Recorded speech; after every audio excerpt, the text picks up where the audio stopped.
program on Radio Masterclass. We are super excited to have you back here on the show. Always looking forward to a wonderful conversation with you here on Masterclass. Masterclass is powered by Joy Business and brought to us by Goyle. Goyle, they say good energy, Goyle, Yenara Yedia. Masterclass is also brought to us by First Code Management Services. They say industry, get it right. In the last couple of weeks, we've been having a wonderful conversation here on Masterclass. We've been spending time with a tech consultant and also a member of the multimedia family, Kobby Spiky Nkrumah, and we've been discussing the issue of remote working. One of the legacies that COVID has brought on to us. Hitherto, the conversation on remote working was optional and people chose to work from home, and it was so pitched that it was a convenient thing. You can work from home and make millions and all of that. But almost everybody wanted to sit in an office and work. Post-COVID, 24 months afterwards, everybody's talking about remote working because we've somewhat been forced into this kind of situation. You can call it an accelerated development in the area of work. And so the conversation on remote work has come to stay. It's something that has affected a lot of businesses in Accra today. I talk about Accra because this is the context in which we operate. But if you're listening from anywhere else across the world, I believe that remote work has also affected what you do in your space. There are companies in Accra, like I said last week, who have not been to the office since COVID struck. It's working remotely for everyone. We discussed here on the show 2 weeks ago that it's not necessarily for everyone. Not every business can work from home, but most businesses can work from home. It's the 28th day of April today. Gradually, the month of April is coming to an end, and we will be starting the month of May shortly. We always say here on the show that if there's something that you've always wanted to do, something you've wanted to start, you haven't started, by all means, do start, because time and tide waits for no man. My name, as always, is Yaw Barnafo, and I will be your host for the show today.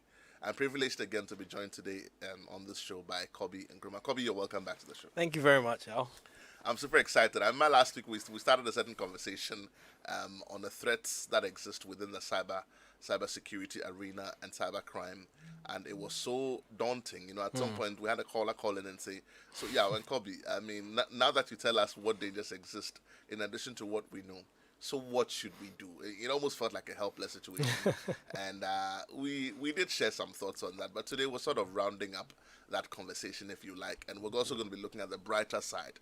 We choose to end this conversation on a high note, on a bright note, not on a doom and a gloomy note. Just also remind us today that Masterclass is brought to us by Goyle. They say good energy, Goyle, Yenara Idea, and also by First Code Management Services. They actually have some wonderful information for us.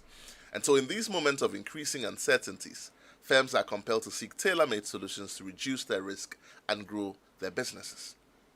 For startup investors, SMEs, and business owners, First Code Management Services provide advisory and facilitation support for company formation, business setup, corporate secretarial and business compliance, for accounting, for research and market entry, and for training and capacity building.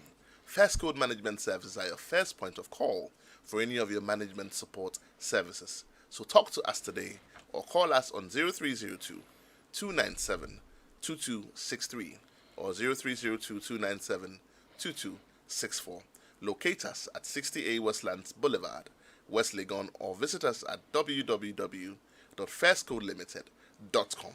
First Code Management Services, they say industry, get it right. So, Kobby. Yeah. I mean, when I left here last week, and I was telling you before we came on, I couldn't stop talking about, you know, the issues of cybersecurity, cybercrime, how we're all exposed, how the world is sort of forcing us, if you like, or rushing us into that space where everybody has to be digital. Now data is stored on the clouds. Now everywhere you turn, you know, we even have devices now talking back to us. And I was telling this joke. I was telling this joke back in the office about someone who was driving a vehicle. And I'll just try and summarize as quickly as possible. So, you know how we have this Google Maps and all that? It says 10 right at the next junction, 10 left at the next junction. So, I think it was, is it Alexis or... Alexa. Alexa. I says 10 right at the next junction. And the guy goes like, "I'm the one driving this car. You can't tell me what to do. There's no junction to 10. What are you talking about?" And then the computer says 10 right at the next junction. It says, "I won't 10. If I don't 10, what are you going to do?" He's talking back to the computer. Yeah. Then... the computer continues to talk and he says like, "You are making too much noise. I'm just going to turn you off. Stop disturbing me." Then the computer says, "Do you realize that I am connected to your braking system?" You know, This is the computer talking about. I said, do you realize I'm connected to your braking system in this car? If you keep talking to me this way, I'm just going to drive you off a cliff and kill you. Then the guy says, oh, Alexa, I'm so sorry. Talking to the computer. I'm sorry, I'm just trying to kid. I love you. You know I love you, Alexa. Then the computer responds and says, I love you too. So, yeah. Now, it's just a bit on the extreme. Joke, but yeah. this is where the world is going in terms of technology. It's making things faster, things easier. Google Sheets, you can work online on a document. 5 people can work at the same time, and you see the changes immediately, instantly. I mean, as it's working. But there are also, the sites where people hack in and try and steal your personality and all of that. Today, we're sort of rounding up the conversation. So, start from what should we do? The question that the caller asked, and sort of dovetail into today's conversation on the advantages. Sure. And I posted this on my Facebook page and on my status before I came here, and I've got a few inputs from some of our listeners as well. A particular one, Yaw Anim Barnafo, who's listening to us from Kaswa. Good afternoon to you. This is a shout out from Masterclass. You sent me some comments on advantages and benefits of remote working. I'll share them when the time is up. But otherwise, Kobby, please talk to us. Great. So, what to do to prove that it's not really a dead situation, a doom and gloom situation. Yeah. There's always light at the end of the tunnel. Like we mentioned last week, your privacy settings should be something you should take really, really seriously. You don't want to open up yourself to the rest of the world, people that you don't know, because you don't know who's stealing your information and then using it against you. And be careful what you put out there as well. Don't make yourself so predictable that maybe even one of your friends may have changed and become a bad player. And that person following you knows everything about you, knows, you go for lunch at 1 and usually eat here and that, and they know your itinerary. So it's easy to build a profile out of you. Sometimes we think, our passwords are so complicated, but I can tell you 70% of people who are listening probably have their date of birth in their password or their phone number in their password. So you might want to keep things that are identifiable, things that people will use to identify you away from your passwords. Don't be fitting in your children's names and stuff, because if anyone wanted to guess, that's where they start from. They start from things that are around you, because those are things that you could easily use. Kobby, let me just chip this in. And as you say that, as humans, we're creatures of habit. Yeah. So someone is listening to us and they're saying, I cannot be anything other than what I know to be. I cannot be anything other than what I've been trained or exposed to be. So I will always use the things that are familiar to me. But what we're saying here is that it is because you will always be a creature of habit that the people who want to hack you will exploit that. Exactly. So now that you know this, be unusual about the way you handle your passwords. Exactly. Be unusual about it. Be unusual. Be unpredictable. Yeah. And I mean, surprise yourself. You're like, wow, did I really think about this? Someone once told me about they didn't tell me the password, but then they told me how they came up with their password. I'm like, looking at them in a totally different light now. Like, wow, you really put in a lot of thought into that. So don't let it be something that could easily be attached to you. And your passwords should be changed frequently. Maybe you may not, you may be worried that you may forget, but you can change stuff like the symbols in it. Maybe today you're using an exclamation mark. You can use a full stop or a comma. One thing I also noticed, when services ask you to enter passwords, people will go with capital letter first and then a symbol at the end. That's very predictable. Hackers have realized that when the requirement is a capital letter, digit, and alphanumeric, we start with a capital letter first, put a symbol at the end, and then maybe the number. So Yaw 1984 2003 exclamation mark. Then the Yaw is capital letter, and that's so obvious. But vary the position of the capital letters. That could be a change in your password. So today your password is Yaw 1984. Then the A is capital A, and then midway through the year you change it again. Then the W becomes a capital W. So you just keep moving that, and you still remember the password, but you just shifted some of the characters and they are how we know them to be. So maybe you put a full stop, you change it to an exclamation mark, maybe in the middle there somewhere, you shift it. Just be creative with your passwords. And just to add to that, right, while you're being creative, if you're an employer, you're listening to us, you can afford to invest in some kind of technology or platform. People like Kobby will advise you to set your systems to remind users to change their passwords. So that's on the employer level. If you're a business, you have a little platform at work where you're a domain where you've paid for, your workers sign onto it, and you have, let's say, your business is, let's say, let's say Coffee Apples. So your employees are signed into Coffee Apples. So it's ama@coffeeapples.com. Let people like Kobby, the tech guys who you've employed and paid money, help you to set reminders of password changes. And they set it in a way that if you don't change your password, the next time you come to work, you can't log in. That's also another way to look at it. That's actually a feature. A lot of people who use the Active Directory system in Microsoft probably are used to this, where when your password expires. So when it expires, you have to change it before you can log in again. And if you're fond of forgetting passwords, you can always get a password manager. That generates a new password for your applications. And once it's set up on your device that has biometric access, you can just use your fingerprint to sign in every time. So if you're using a MacBook, you'll use your Touch ID to sign in because it'll just pick your fingerprint and then load the password for that platform. And then also, if you can, encrypt your files. If you can, make sure that you encrypt files that are very sensitive. So documents like your say bank documents or some very sensitive information in the office that you want to keep secure, encrypt them.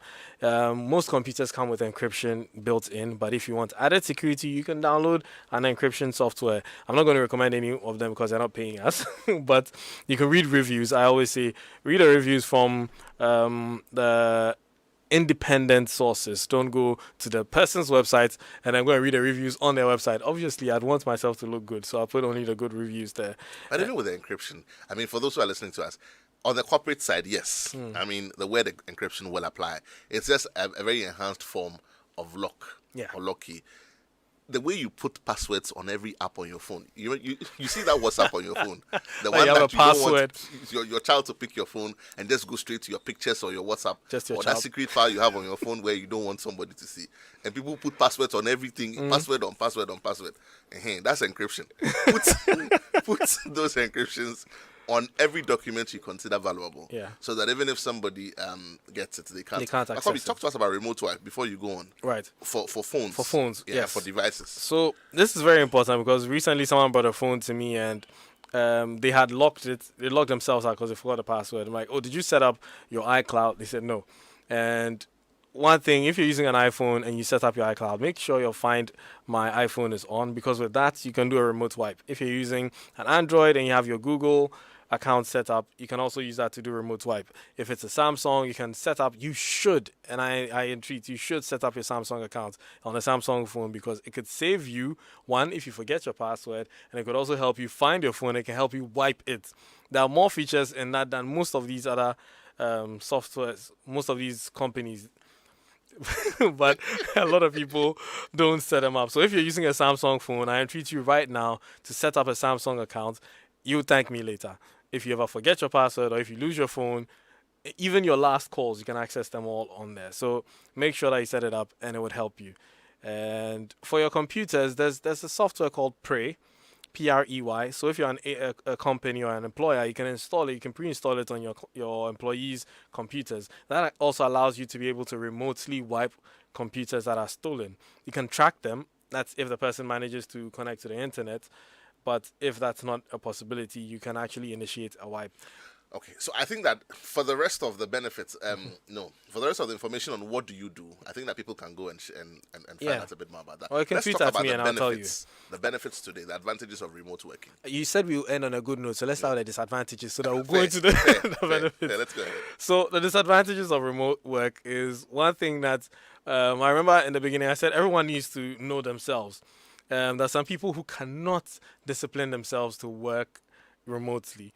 That means that they're home and they're supposed to be working, and then they catch themselves watching Netflix, 6 hours of the 8-hour day. Or TikTok. Or be TikToking and all that. So you need to know yourself. If you know you're one kind of person that is not exactly very disciplined, then you need to set up, because maybe inevitable. Maybe the job you're doing requires you to work remotely. And you need to set up systems in your own space that would help you stay on track. So one such thing you can do is you can have a task manager, like I mentioned, and set up routines. And there are apps that help you to focus. You can actually set apps on your phone that help you to focus. So when you are on social media too much, it can tell you that you've been on social media for too long. Cut it off and then go off. And then also some jobs that require specialized equipment. you can't work them remotely. So imagine if you're working in an engineering field and you had to move some equipment. I mean, yeah, in the near future, you can do that virtually. You just wear some VR headset and then you'll be controlling things, but we're not there yet. So jobs like that may not be suitable for remote work. And I mean, sometimes your job will require you, like my job, for instance. Today I had to go to a client to go because the server is off. I can't control anything. So I have to go there physically. And that doesn't work for remote work. And some people also like it. I mean, working in an environment enables networking, interpersonal relationship. I would have never known you if we were working remotely. Maybe we'd see each other on a Zoom conversation, if ever. But there's some people that we don't work directly with, but we meet them here and then we build relationships with them. Someday I may be driving and then I get a flat tire and I meet this person. Oh, that's my colleague and he helps me out. That lack of communication or presence in an office environment can, let you miss out on that. So that is also, It's interesting you mentioned that. I've sort of heard this kind of feedback from a number of people that I've engaged beginning of year till now. And one of the things they miss about working in a corporate setting is the human interaction. Initially, I used to think, but isn't that why the computer is here today, to make things better? And they're like, yeah, listen, I miss sitting in front of the client. I miss talking to the person. I miss reading their body language. If I'm sitting with you, in 2 minutes, I can tell whether this deal is going to work or not. But if you're hiding behind some computer, all I see is what you want me to see, which is most of the time your face. Yeah. So the body language, we seem to be missing out a bit on that. the human connection, if I can put it that Connection, way. exactly. And I don't know the science behind it, but I think it affects quite a bit the kind of interactions and the quality and the output. And I think on this particular point, I'd like to hear what our listeners think when we get interactive. Sure. What are you missing when it comes to working remotely vis-a-vis the human interaction that used to exist hitherto? Yeah, Kobby, please go ahead. So when we get to the benefits too, you see that it's also a double-edged sword because somehow also benefits people, but we'll get there. And then electricity bills at your employee's home. Staying at home means that, one, if you have an air conditioner, it most likely would be on. You're going to be using a computer, and sometimes you probably leave the TV on. And so your bills, that's a disadvantage. Your bills are probably going to. So it's a disadvantage to the employee. To the employee, not the employer. But if you're a private contractor, you can pass the bill on. Well, some people also say that, hey, it sort of balances out because I would have wasted that money on fuel, driving, sitting in traffic. So it sort of balances out. I'm like, well, yeah. So if it does, then one way it is, one way it isn't. Maybe you drive a Prius, you drive a hybrid, so your cost of mobility is lower versus staying at home with your 2 horsepower or 2.5 horsepower conditioner on. That's probably consuming more than. So you have to work the economics, but in some cases it's more expensive. And in other countries where they actually need to use heating and all that, that's even more expensive because you have to run the water heater, then they have to. But in Ghana, it's only the AC because we can bath our cold water and then we're good to go. So yeah, and some employees could be less productive, like I mentioned. So if you feel like you're not that kind of person who's productive without supervision, that could also be a problem. But some remote work, some companies that employ people with remote work to work remotely actually have people that supervise their work. So they either employ people to supervise them, or because they have run some what do you call those things? Tests, sort of. I don't want to call them tests because it sounds so scientific, like trying to find out what's wrong with a person. But they've run some analysis on people, psychoanalysis to find out, okay, this person can work without supervision, but this person can't. So this person may require more supervision than the others. So in that case, that happens. And some employees feel overlooked.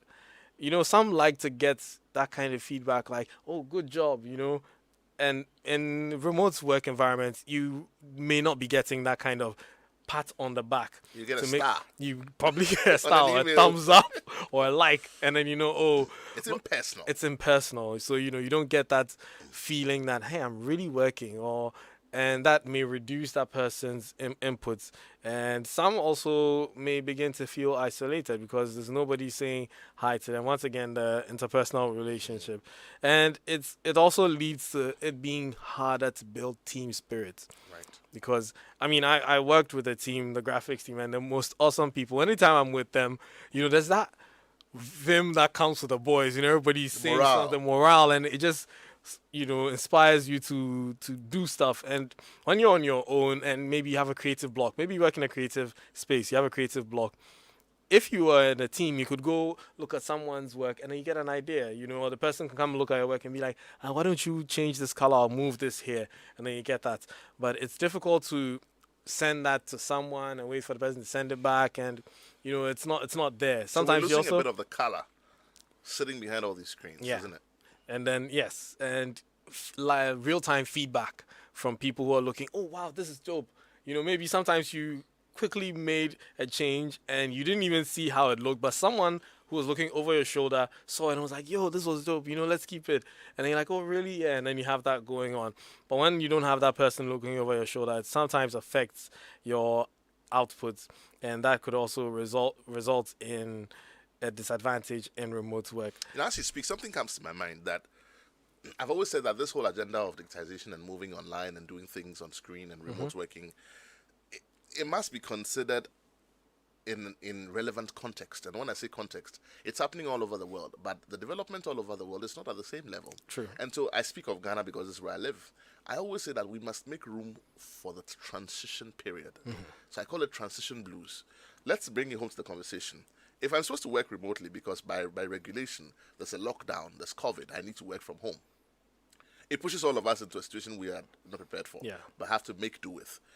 How does an employee suddenly work from home when their living circumstances do not afford them the privacy that is required to work remotely? So, for example, we've seen a lot of funny videos online where parents are trying to make a phone call, maybe they're working in a call center, or they're trying to pitch a business to someone, and the kids are all over and they're running, and somebody's yelling, and somebody comes into the room with their boxes, and there's all sorts of things that happen. So the blues, let me call them the blues of working within your space, which may not be set up for remote working. Let's just talk about that a bit, because that's also a disadvantage. It is, and it's absolutely inconveniencing. If you're sharing your accommodation, how do you work from home? I can give you a typical example where I was on a Zoom call with some, because we're recording a podcast and we had people calling in from all over the world, and this guy was talking. He's also in Ghana, and he was talking at the time, and his mother walked in talking on top of her voice.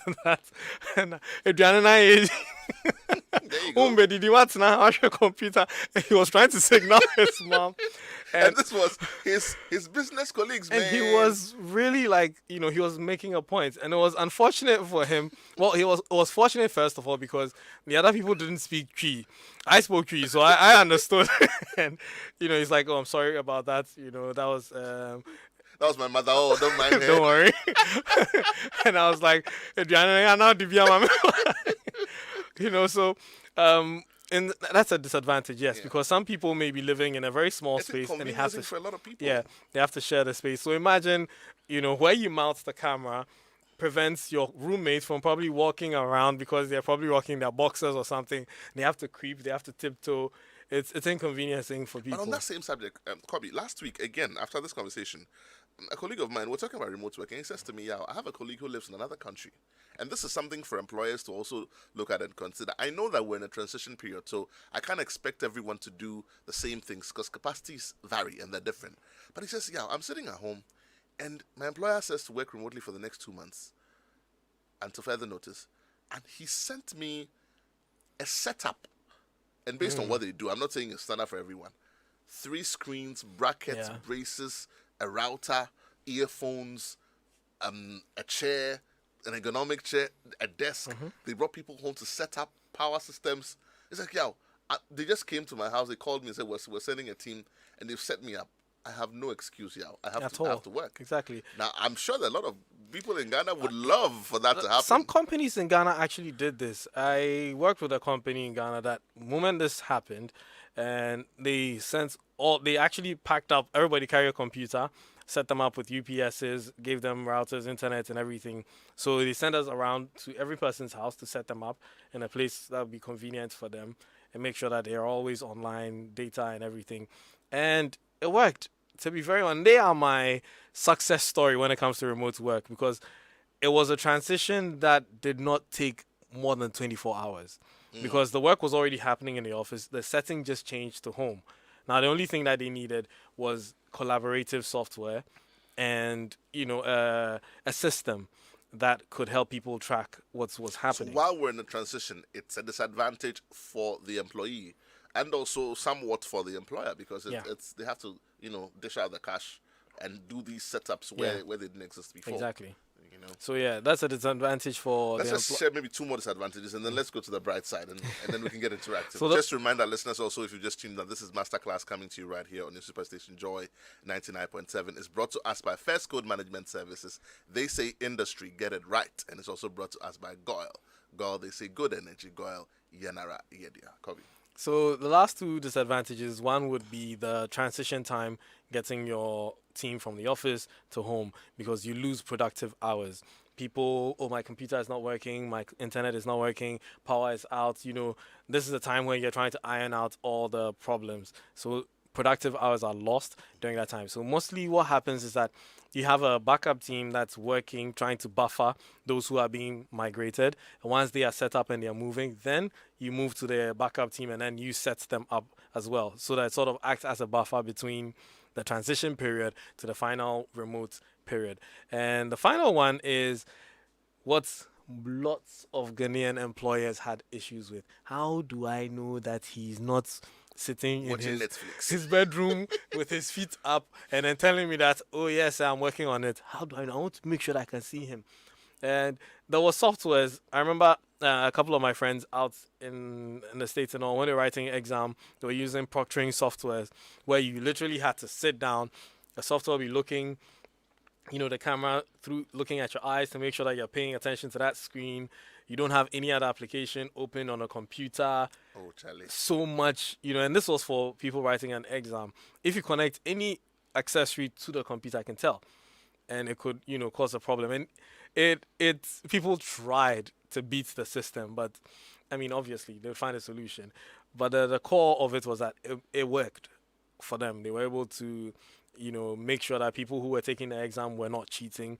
You can't even open another application while that application is open. And some employers wanted that on their employees' computers in their homes. I want to make sure that they're working. I'm like, wait, you do realize that you're invading on their privacy, right? Exactly. Because if you're enabling the camera while they're working for you, imagine someone is breastfeeding and then having to work at the Exactly. same time. That's invading on their privacy. And then it started to. But then the other question the employer would ask, if you were at work, would you be breastfeeding? But you see, then it brings a dichotomy of the conversation. Yeah. If you put me in a context of my home, I will think and feel and act like I'm home. Exactly. So the unusual thing is for me to pretend or to assume to work when I'm in a context that I sleep and relax in. I So think when all we of get these to the advantages, this conversation they'll is much see- bigger than just Yeah. working from home. Exactly. When I'm home, I'm home. I go into home mode. Exactly. And you say I should be in work mode when I'm home. I know it's not your fault. It's COVID, but you know what I mean. And I think, Kobby, there's one last disadvantage that I just want us to chip in before we go into the advantages, and that's power. In our various offices, we have alternative power. You have generators. In my home, maybe, I don't have a generator. So no matter how much connectivity you give me, if my systems go down, they go down. Yeah. Yeah? So Right. so that's why Let's do two advantages, then we get interactive. most companies did supply their employees with UPS systems that were enough to keep them working for at least a little bit of time before it finally shut off. And yeah, if you do lose power, you're supposed to make up for that time later on in the day. But the majority of businesses in Ghana today, I mean, they will buy you a UPS to sit in your house. Well, for those that I did migrate some for them, will, but I they don't did. think. not all of them. Yeah. So the advantages. Now, the advantage is very interesting because it's more psychological and how it helps in people's wellness. And it actually, there's been a lot of research to prove that it boosts productivity. So a lot of remote workers are actually, there's a statistics that they are 35 to 40% more productive than people who sit in the offices. And it was very interesting because that's a huge number, 35 to 40% more productive than someone sitting in an office. What does that mean? People come to the office and they watch Netflix. I mean, you'd expect that to happen the other way around. But then again, it's as a result of them being comfortable, not being stressed, not having a supervisor probably breathing over your shoulders and causing you to just go into a state of I don't want to work again. Because they're in a relaxed atmosphere. Yes, because they're in a relaxed atmosphere. I have a few advantages of my own. I mean, getting ready to come here, you spoke about commute, the stress of commute. Yeah. So traveling from work, we spent about 2 hours. One time I dropped my mom off at Atekwashi, and I was going to Northridge to work. She got to Koforidua, and I hadn't reached High Street. So the stress of commute, the risk of commute, because you can be in an accident. Yes. There's also savings on transport and on fuel. That's also a benefit and an advantage. A positive environmental impact. That's what you spoke about. And of course, so for me, these are the benefits for the employee. The benefits for the employer, I gathered coming in here again, they save time, because with this remote working, it's like we're working 12 hours instead of 8 hours. You're working almost always. There's high productivity where the people are committed. There is also cost savings on utilities, on rent, on building maintenance and all that. Very soon, we're going to have to find something to do with the buildings and offices that we have. So for me, those are some of the benefits. Let me get interactive, and then we continue with the rest of the advantages so that our listeners can also be a part of it. We'll be getting interactive very shortly, but before we do that, we'll take a quick message from our sponsors. We'll be right back. Your favorite on-air business development program, Joy Business Masterclass, is in session, and you can interact with us on Facebook via the Joy 99.7 FM or Joy Business pages. If you tweet, the handle is at Joy 997 FM or at Joy Business GH. Don't forget to hashtag JB Masterclass. You can also call us on 0302 216541 or send your questions and contributions through to the WhatsApp number 0551 111997, and our facilitators will address your concerns. Attention everyone, class is in progress. Welcome back. This is Masterclass. And so going cashless has never been this convenient and exciting. Goil's e-payment systems are now compatible with the GH Link and the national payment platforms. Now you can use your GH Link card on any of Goil's POS machines to purchase fuel. The GH Link card offers additional payment options for fuel purchases at Goil stations in addition to the Go card.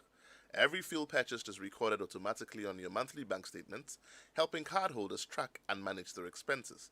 So go ahead and use your GH Link card to buy fuel and all lubricants from any of Goil's over 400 stations across Ghana. Go cashless and protect yourself and stick to all the COVID-19 protocols in these times. Goil, they say good energy. Goil, Yenara, Yedia. In these moments of increasing uncertainties, firms are compelled to seek tailor-made solutions to reduce risk and to grow their businesses. For startup investors, SMEs, and business owners, First Code Management Services provides advisory facilitation support. They also provide support for company formation, business setup, corporate secretarial and business compliance, accounting, research and market entry, training and capacity building. First Code Management Services are your first point of call for any of your management support services. Talk to us today or call us on 0302 297 2263 or 0302 297 2264. Locate us at 60A Westlands Boulevard or West Legon, or visit us at www.firstcodelimited.com. First Code Management Services, they say industry. Get it right. Phone lines are now open. Numbers to call 0302216541. You can also give us a call on 055-1111-997. Otherwise, you can also send us your comments to 055-1111-997. Numbers again are 0302216541. What have you seen to be the advantages of working remotely since you started? Or if you've had this conversation with someone, what are some of the advantages you have seen? And what are some of the disadvantages you have encountered? Let's share them so that we can all be better for it and make this thing about working remotely better and more efficient. So back to the advantages. And the reason why there was a 35 to 40% increase in productivity also was that it was a healthy work-life balance for most of the people who were working remotely. Because, like you mentioned, no sitting in traffic going, no sitting in traffic coming. Most of the time, you get home and you are so exhausted, you eat and then you just nod off. Sometimes you haven't even taken off your clothes and then you're just gone. You don't have time for your family. Maybe you had this movie you wanted to watch, or you don't even get to listen to music, nothing. So your life is all revolving around your work. Yeah. And that does not... The next day is a repetitive thing. It starts to feel like prison, you know? And so some people are not able to deal with that. But being at home, there's that you have that freedom. You know, you're able to do some other things. You're able to have time for your family because you're not commuting. You're not exactly tired because you didn't go anywhere. You really just sat there. You could do a little workout to stay fit, but there's that feeling of freedom, and that sort of made most of the employees who work remotely enjoy doing it. And it also increases, it saves the company money. And we're talking about this when I was talking about how people would not leave lights on because they're not even there in the first place. You're not using electricity. You can limit space. So let's say you're renting 2 buildings to have your employees in there. Now you don't need both buildings. You can actually have just one building. And some employees could even have their workers run a shift. So divide them into teams. Come Mondays, Tuesday, Wednesday. You can come Thursday, Friday next week, and that kind of thing. And they can share the same space because when team A is here, team B is not in the office, and team But B. that conversation though for the real estate and office spaces, I'm sure that going into next year, planning for next year, employers will begin to look at that a bit more.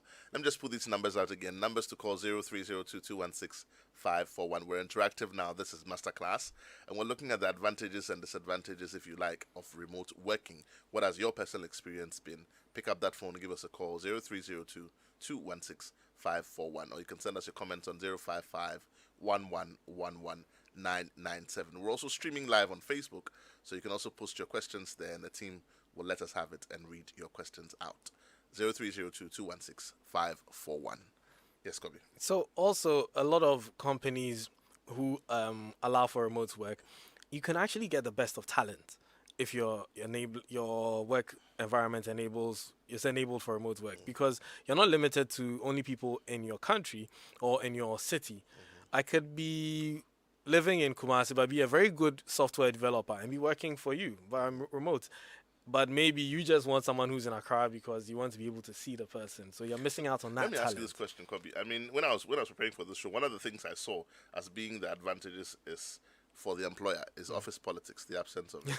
Now, I'm sure that it can exist somewhat, via the screen. But as I thought of office politics, I also thought of information security, and you are in that field. If I'm working from home, chances are that I'm using my device for most companies until the company gives me a device. Let's say that most companies, there are 3 tiers, tier 1, tier 2, tier 3. So the tier 1 companies will give you everything. Tier 2 will give you some because they can't afford all. Tier 3 will say, use your own Buy your stuff own and device. work. So tiers 2 and 3, there's a big risk there. Now, information security, how does the employer know that the files you're working on, you're not sending them from your private email, you're not sending them on some software. We're just talking about shoulder surfing and the threats that exist. How is information security achieved in the context of working from home? So that's what in the beginning when I was talking about VPNs, it's a very easy solution to set up. If you get a very good techie, he can come and set up your VPN for you, a virtual private network for only your employees to share files. And you can limit access to files if you're using, that's why you say don't use at gmail.com or yahoo.com. If you have your own domain and you're working with your domain, you can limit those who have access to certain files by limiting them based on their emails. You can even encrypt the files as you send them out. So you need a certain key to be able to open it, to be able to access it. And when the person is using their own machine, it can be trivial, it can be a bit difficult, but you can set up a workspace where people come to work. So if I have to work on a document, I have to log on to a certain server to work on it.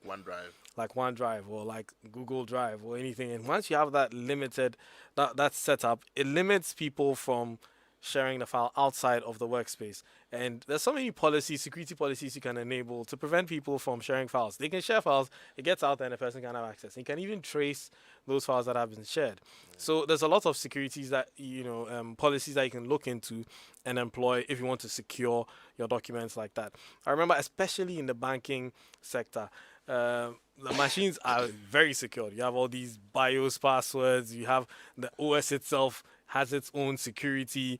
Some computers even have a system that the moment you're done, you can't even sign into another user. Everything, they have different policies for everything. Now, once you have those things set up, there's nothing to worry about. Say someone picking up files and then sharing with someone. But sometimes there's an oversight. Someone may have an oversight. Someone may forget to pass something through this and sends it maybe as quickly. Maybe he received it via WhatsApp and then forwarded it. That data leak can happen. But then you have to learn to keep a trail of documents going in and out. So if that did happen, you need to let people know that this is how you sense the file. And that all is you can contribute to all that through a good policy in the office. So if there's a good policy saying that files, you can't share files via WhatsApp, no matter what it is, even the person needs it urgently, you can't send it via WhatsApp. It has to be through a very secure location or means. Right. I think this was something I received from a listener before I came on the show, and this is from Adjoa Nkrumah in Kaswa. She says that family life is much easier to run. You get to spend quality time with the children. There's reduced cost of livelihoods. There's a healthy lifestyle which is promoted because now you're at home, you eat on time, you don't have to eat late and sleep and all of that. And no junk food. No junk food. And there's flexibility on working hours also, which is what sort of ties in directly to the point you made about increasing productivity. Yeah. Because now, if the person is healthy and they're relaxed, then obviously the output becomes a bit more. Yeah. You know. So, I mean, one of the other things I picked up was loyalty. I don't know how that works, but reduced absenteeism. That was another thing, Yes. a benefit to the employer. That because you're working online, you can't say you're not feeling well or you're absent. You know, but like I said, You can't say you're feeling well, but then if I have some supervisory software on the computer, I can see that you're using it for something else when you do use it for something else. So sometimes I remember people would turn off their Microsoft Teams. So when they turn on the machine, it doesn't show that they are online. Because, hey, you say you're sick. What are you doing on Microsoft Teams? So, yeah. Anyways, I'm sure that, you know, we can go on and on and on and on with this conversation, but like we said, time and tide does wait for no man. Kobby is an extremely busy person. We've managed to keep him hooked here on the show for the last 4 weeks. Today marks the end of this conversation in this session. Sometime in the year, we'll try and bring Kobby back again for this conversation, but it's been a wonderful 4 weeks. We've learned a lot about working remotely. We'll continue to share information. All of the shows that we had with Kobby are also on our Facebook page, so if you've missed any of them, you can go back and take a look. Next week, we go into another area of conversation. Like I say, here on Masterclass, everything we do is to help your businesses become better and to be able to take you baby steps, if you like, step by step in the things that you need to do to make your businesses grow and become better. So we're going to be joined next week going on by First Code Management Services. Yes, First Code Management Services. They are also sponsors of Masterclass. We'll be obliged and privileged to have them here on the show. And they will be taking us through some of the management tips, like how do you set up a business, how do you handle your accounting, how do you manage your finances, what are the business advisories that are required to work in your business. They'll be taking us through some of those tips to help your business become better. So by all means, don't miss out on that. This has been Masterclass here on your Superstation. My name is Yaw Barnafo. Up next, we continue with The Ignition with Sammy Forson. Thank you for listening and see you same time next week.